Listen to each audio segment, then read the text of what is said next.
Ngirangugire project is a project of ABR being implemented in partnership with BUD and LLCCM.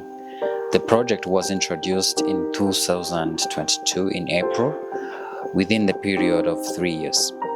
The project location was Southern Province within 5 sectors of Huye districts, that is include Mukura, Tumba, Huye, Mbazi and Ruhasha.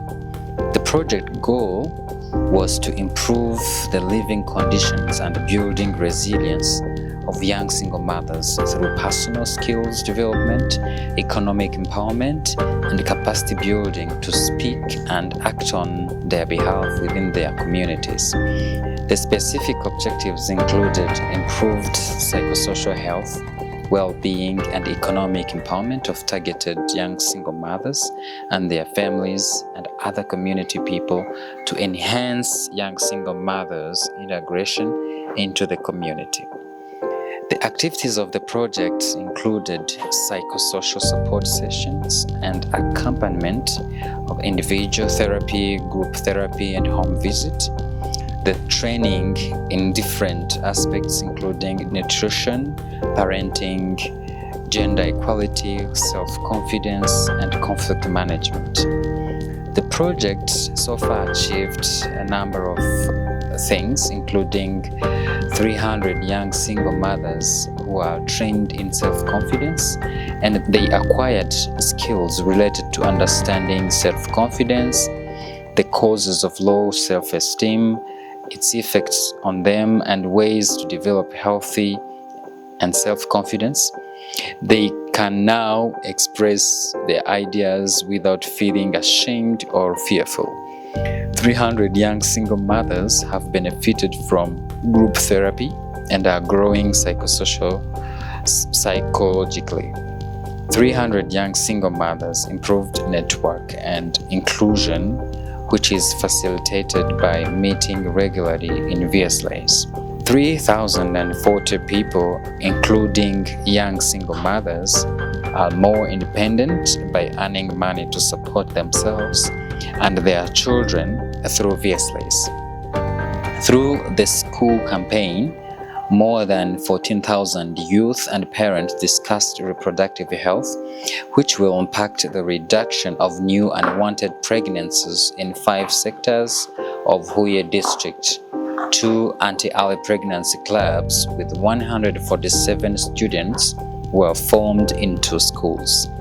At least 90% of young single mothers have improved their personal skills, which has improved their well-being, that is relationships, self-confidence, health, and income. Young single mothers have been empowered to speak out for the needed change in society regarding young girls and young single mothers. 80% of group members, including young single mothers, are benefiting from small loans to improve households' food basket, respond to other basic needs, and the startup of small income generating activities. 92% of young single mothers have gained knowledge and are ready to apply it. 98% of young single mothers feel listened, supported, included, and are ready to face life challenges positively. 128 VSLAs are operating well with 340 members. 99% of reimbursements of loans have been done by VSLA members who accessed loans. 4 VSL federations are operating, leading VSLA member to the development and sustainability of groups' activities, observing rights of young single mothers, networking with them, and creating inclusive opportunities to help them face single motherhood. Through the capacity building workshops, 15 denominations of churches and 4 different organizations, including local authorities in the 5 sectors, now support young single mothers find their voice in different communities. The community meet and discuss issues affecting them. The main topics are being discussed income generating activities, saving and good values, parents' responsibilities, and promoting peace in the family. And in addition to this, 149 families are attending sessions on family promotion and they are improving their relationships. Also, 32 couples are ready to get a legal marriage. Nitwa Umurerwa Adeline nk'uko nabivuze, nshimira ubuyobozi bwa Ngirankugire n'abafatanyabikorwa babo. Ikintu cya mbere nahakuye ikintu cyitwa gusevinga. Ngirankugire nayibayemo, batwigisha kwita ku bana bacu twabyaye. Mbona akazi ko gukora muri Chinese restaurant ba hano mu mujyi wa Huye. Maze kubyara uwo mwana wanjye afite imyaka 3 n'amezi makeya. Nakora mu gihe kingana n'umwaka ariko nahakoze nsevinga.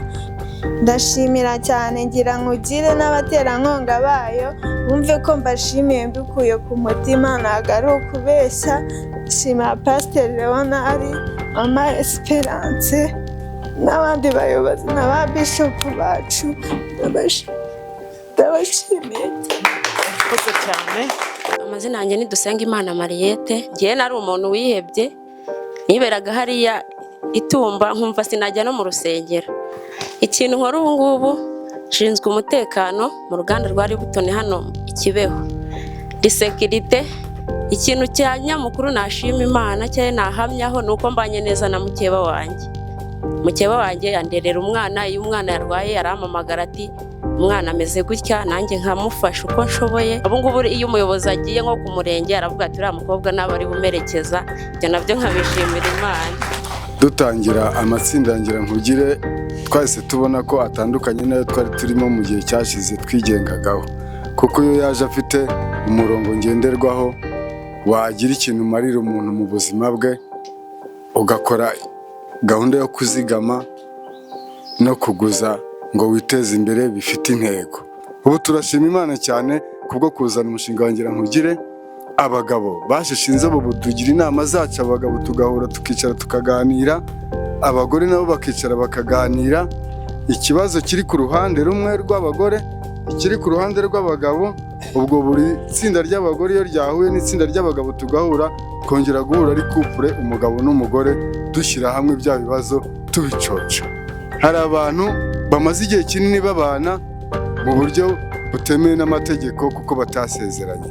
Maze kwandika imiryango 34 izasezerana yabanaga mu buryo butemewe n'amategeko, kandi bafite abana biga za segonderi, bafite abana bashyingiwe, bafite abuzukuru. Turi imiryango 94, dufite ibiduhuza byinshi, twakuyemo umumaro kubera Ngirankugire. Ngarutse inyuma rero ku by'amatsinda twizigama, noneho dufite intego. Ubu abantu bavuguruye amazu, abandi bometseho utundi tuntu tw'utuzu batagiraga. Nta muntu wo muri Ngirankugire urana n'amatungo. Nitwa Ndayisaba Joseph, aba naturutse mu murenge wa Mukura, Kagari Karango A.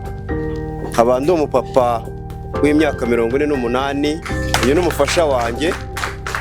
Tukaba dufite abana 4, tukaba rero turi abakangurambaga ba Ngirankugire muri uwo murenge wa Mukura. Hari aho rero twavuye naho tugeze, niyo mpamvu twazanye umwe mu muryango kugira ngo abaho ubuhamya, kugira ngo wenda ibyo tuvuga bibe ari byo ngiro. Ndasaba ko rero uwo muryango wahaguruka nawo ukagira icyo ubabwira. Uyu muryango kuko wasanze dufite ibibazo byinshi mu rugo iwacu, uratwigisha ntabwo twe tuzi ngo bazaza. Iyo twari twashenye byanarangiye, dusenya ku bintu tutafiteho umwanzuro, kaza tukapfa ibintu bitanafatika cyane. Iyo dufite umwanzuro wo kugabana, umwe akanyura uko undi akanyura ukwe, ariko madamu akaba ari mu itsinda rya Ngirankugire, baraza baradusura. Nubwo rero aba bantu ngo baje kudusura na madamu ubwe ntabwo turi guhuza, wenda n'imwe by'amatsinda yabo, njye ntabwo nabifatira umwanya wabyo. Ndabona ntacyo byanamara kuko twe twamaze gufata umwanzuro babwira njyewe ndagenda usigare mu rugo cyangwa se tugabane ibyo dufite, umwe acukunda ukwe. Dufite abana 6, njye mbibabwiye ntabwo kereka Imana yonyine n'ababibona. aba turaturanye baje kutwigisha nkicara nkabwira Imana ntuwiteka Mana bari abashyitsi wabona hari ikintu bari kuzatumarira mu bwonko bwacu uru rugo ko rwikubise hasi n'ubundi birangiye nta gahunda ngifitanye kubana nawe mbona nta gahunda afite bisa n'ubundi aba bana ko mbona ngiye kubata nzabatanu no mugabo azabarera Imana nkumva mu mutwe nyine hajemo akantu k'Imana ubwo baraza baratuganiriza bamaze kutuganiriza mbona nta ngufu ariko nkumva jye zishobora kuzamo nkaguma mu rugo nkumva bizakunda nanone nkavuga nti buriya bizakunda koko baratwigisha bakubita mu gitabo sinzi gusoma baragerageza bishoboka kuri Kamariza na Rukundo pe mbona urukundo nanjye ruzazamo arangije aravuga ngo urazi Stephanie ngo bizakunda nguzi ko ngo nije nawe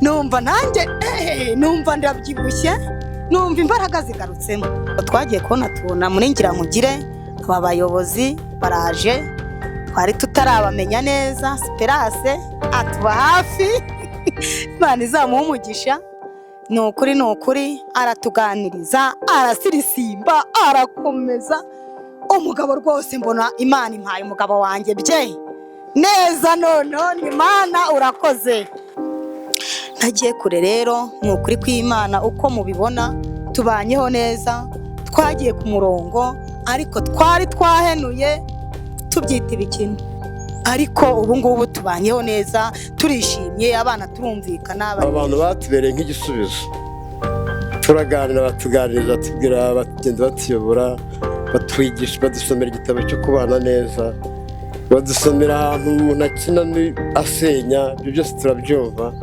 kugeza uyu munsi ntatinze iwacu turi mu bisubizo tumeze neza nitwa Nikora Theoneste ndashimira Bishop Joel watekereje ko nkwiye gusubira kwiga mu gihe nari maze imyaka 14 yose ntiga uyu munsi ndi umunyeshuri ugeze mu mwaka wa 5 muri secondaire GS Nkubi GS Nkubi rero twagize umugisha njya mvuga ngo Ngirankugire ni inyenyeri imurika mu mwijima iyo abantu babona bambaye gutya hari ibindi bintu biri imbere bagendana abantu batajya bashobora kubona iwacu mu rubyiruko turicara turaganira umwana akakubaza ikibazo akakubwira ati iki sinatinyuka no kukibwira mama ibi byatanze umusaruro ngiye kubabwira Ngirankugire nitubabura tuzaba duhombye ukuri kw'Imana urubyiruko nirubura Ngirankugire ruzaba ruhombye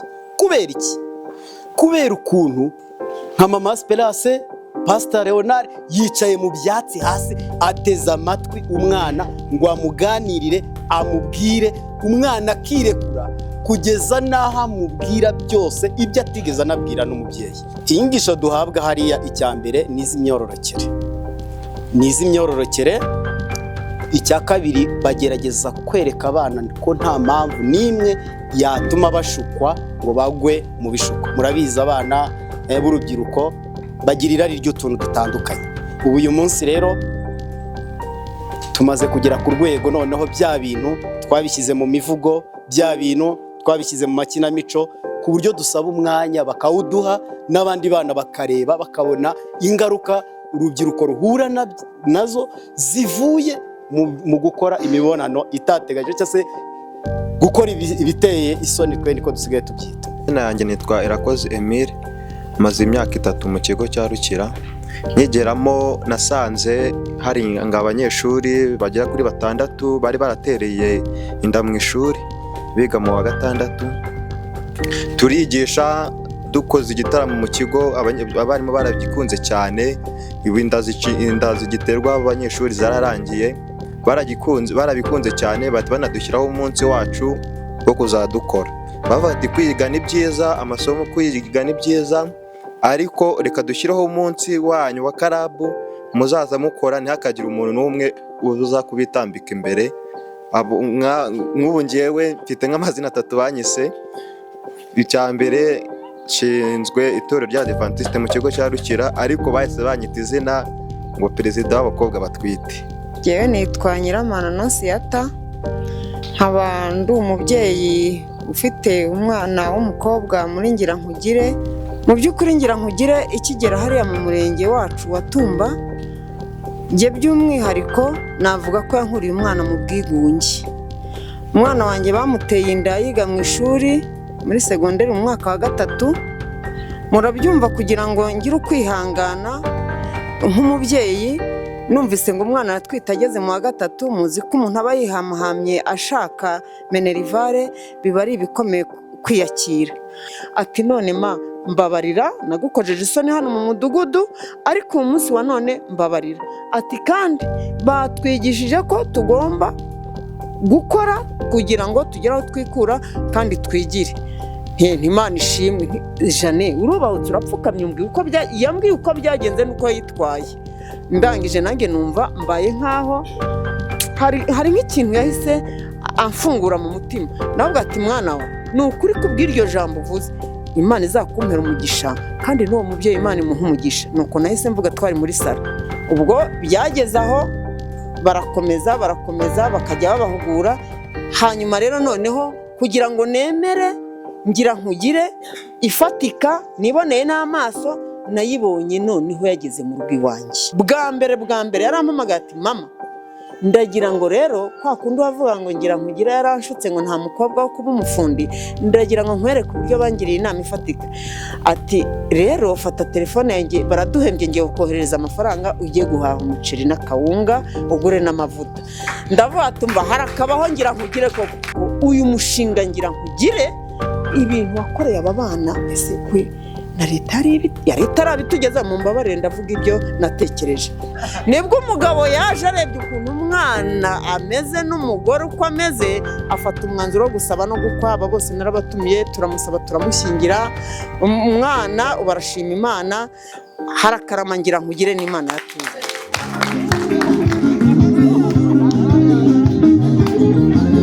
Agace turukanye